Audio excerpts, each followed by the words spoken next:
Well, howdy there, folks. James, Political Friar, coming to you again. Got the University of Oregon hat on, as I seem to be wearing pretty much in all of these videos recently, but there's been a lot of political news. I guess it is the season, and I am making up for not covering the election as closely as I maybe would have if I weren't already so distracted by, the election.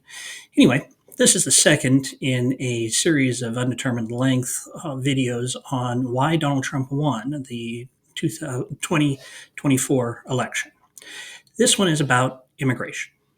Now, you'll notice the first one was about the economy. The second one was about immigration. I'm doing these in this order because these are the issues that the exit polls told us were the most important for voters who voted for Donald Trump. And so we talked last time about how the economy touched Donald Trump voters in a way that it didn't touch Harris voters. And so despite the fact that the economy was objectively excellent, it didn't feel that way. And Trump voters reacted not so much to the reality that could have been sort of objectively or maybe analytically or maybe by the numbers accessible to them, but more based on their feelings and their sense of things, not necessarily even for themselves, but for their neighbors. Now, immigration implicates a number of very, very strong human feelings. It's all about security in the end. Immigration threatens the native population's security, and it threatens the native population's security in a number of ways. The first way is material.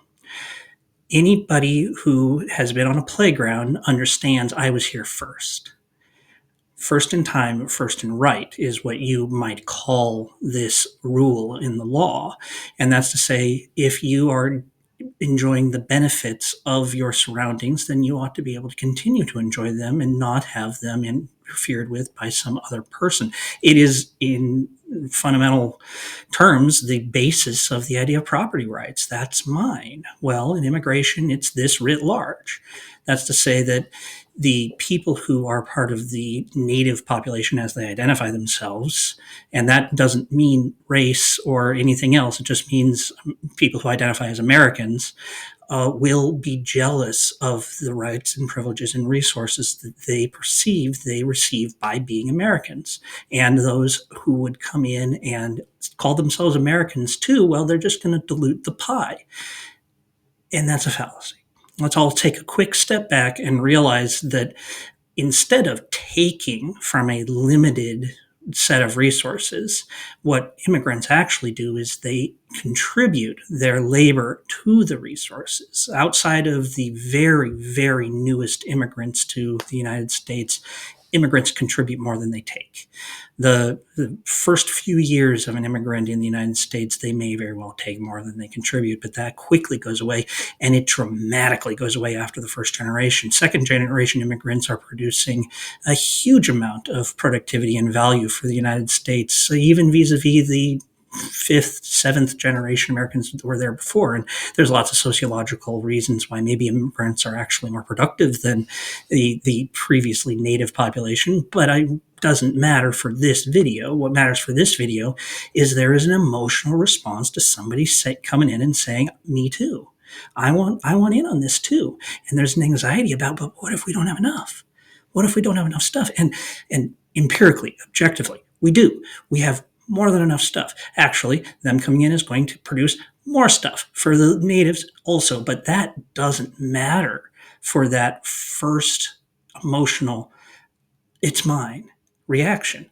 And that first emotional, it's mine, first in time, first in right reaction drove a number of people to vote for Donald Trump because it's a threat. It's natural in the human condition to see that person coming in and needing resources as a threat to your ability to get resources. That the species, through our civilization, has somewhat outgrown that threat that certainly was the case when you're talking about a limited range on the African savanna that you didn't have the opportunity to expand economically. Well, yeah, immigration was a huge threat. That could kill you. You could starve to death if you let people immigrate in. But that doesn't really apply anymore. But that deep-seated emotional human response is still with us. We cannot stop being the species that we are. And Donald Trump keyed in on this. He made people afraid that the immigrants were going to come and take our jobs. They're not. The reality is the immigrants who have entered the country are much more likely to be Elon Musk than any sort of leech on the society. In fact, the people who actually use the welfare system are the ones who know how to use the welfare system, and that ain't immigrants. The people who are actually taking more resources from society in general than they are contributing, they're the native born. But that, again, doesn't matter. The empirical reality isn't why people vote for things. And the empirical reality that immigration is good for the immigrant and good for the native population isn't what got a bunch of people to say, let's deport 10 million plus people. That was about fear that those 10 million plus people were going to take their dinner. And the fact that that's just not true, it doesn't matter. Truth does not beget votes. The other reason why folks are afraid of immigrants is about the other. Now, immigration from Northern Europe has never been as controversial as immigration from China or Mexico or, God forbid, Africa. And that's because the people who populated this country first were overwhelmingly white Anglo-Saxon Protestant or white German Protestant, or in some cases, white French Catholics. That was our sort of not indigenous population, but the initial population that has continued through today. And those folks identified themselves as a group, not unreasonably. That was the definition of American at the founding. It was overwhelmingly white. It was certainly almost uniformly Christian. There were a very small Jewish population at the founding, but very, very small, and even smaller any other type of religious or diverse population. And so you now have a group. And as we know from psychology and group dynamics, a group implies inclusion and it implies exclusion. And that's for safety's sake. You trust those folks in the group to not steal from you, not be violent towards you, and not take advantage of you because they are us. The them, there's no such trust. And so immigration, not just recently, but throughout all of probably human societies, has been a threat to the us because it's the them, and you don't know whether you can trust them, and maybe it's better not to take the chance. Now, this is borne out in the arguments that you heard during the election about immigrant crime. The Marjorie Taylor Greene standing up during the State of the Union saying, say her name because a Mexican immigrant killed a 22-year-old white lady. That is about the inclusion-exclusion principle of group dynamics, and it's powerful. Just like the first in time, first in right principle, people will react emotionally to it because it is born into our species for safety's sake. That immigrants commit crimes at lower rates than the native population, it doesn't matter. That immigrants are more likely to pay their taxes and not claim their tax return, that doesn't matter. The empiricism of the issue isn't critical. It is merely the emotion. And it's the feel that there is a threat from immigration, and that threat needs to be met with an equal and opposite, or maybe even more overwhelming force. And that is what Donald Trump presented himself as. He presented himself as your protector. He presented himself as the big monkey in the clan that will keep those dirty other monkeys out, keep your resources safe, keep our group uniform and safe. He is the protector. Only Trump can fix it, was a common line in his campaign. And this was playing into the base insecurity that exists in American society. And Donald Trump took advantage of it. He even played it up. He regularly used hyperbolic, completely incorrect rhetoric to hype up this perceived threat. It's not real, but reality doesn't matter. It is about the feeling of the voters. And the feeling of the voters was, well, we're insecure. We don't like the way that things are going. We don't see our current administration addressing them in the way that they should. And we certainly don't see this entirely new figure in Kamala Harris as trustworthy. Let's go ahead and accept the offer of protection that Donald Trump is making.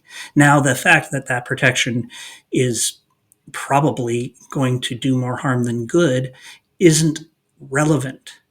It's people are not voting based on their self-interests in any kind of measurable way. They're voting based on their self-interests as they perceive them through the heuristics and frankly evolutionary biology that they have as their inheritance of being human. And so Donald Trump did a fundamentally bright thing as a politician is he appealed to our baser instincts. He did take advantage of those dark and places that predate our civilized society where the impulse is not to cooperate but it's to fight. The impulse is not to build together, it's to steal from the other. The impulse is not to realize that the pie of resources is ever expanding, and the more people you have pulling in the same direction, the more power you have going in that direction. No, the impulse is to not trust your neighbor. You can't trust anybody who isn't in that group. They're going to get you. The rapists and murderers, and I'm sure some of them are fine people, but Donald Trump has taken advantage of that reality and human nature, and he translated it into his own personal political power. Good for him. I mean, points for being a good politician. Sort of troublesome from a policy or even a acknowledgement of how the world works nowadays, but that is how Donald Trump won this election. He won this election by appealing to the fears that immigration stokes in people, in particular the theoretical fears, the fears of their nightmares, not the reality of what immigration actually is. There's no doubt that there's no question why the rural areas in the northern part of the United States, who frankly have no interaction with high numbers of immigrants outside of the farm workers, and that's like less than 1% of the population, voted for Donald Trump and cited immigration as a major issue. The reality of immigration, the more folks are exposed to the reality of actual immigrants, the less they get afraid of them, because there's fundamentally nothing to be afraid of. But that isn't something that you can run on. You can't tell somebody that their feelings aren't valid. You can't be Joe Biden up there saying the economy is great. You can't be Kamala Harris saying that you welcome immigrants when people aren't feeling secure. And so that fundamental insecurity, it is crystallized in the idea about immigration because of those base human instincts. And Donald Trump won by activating them. Hard to argue with results. Anyway, it's just a thought. Let me know how wrong I am in the comments down below. Hit that like button. I'd really appreciate that. Subscribe if you haven't already. That it would be helpful. And let me know, what you think and what videos maybe you want to see. I got a bit of a lineup, but I'm getting back into it. Anyway, I appreciate it. Thanks.